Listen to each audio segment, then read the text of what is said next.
আপনারা যারা Suzuki Gixxer FI ABS এর এই ন্যাকেট ভার্সনটা ব্যবহার করছেন বা নতুন কিনবেন বলে ভাবছেন, তাদের জন্য স্পেশালি এই ভিডিওটি।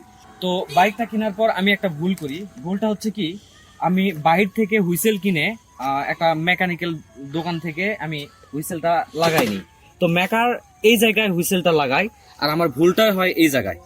কারণ এই হুইসেলটা লাগানোর জন্য এখানে মানে ব্যাপক পরিমাণে একটা স্ক্র্যাচ পড়ে, যেটা মানে কখনোই যাচ্ছে না আর কি।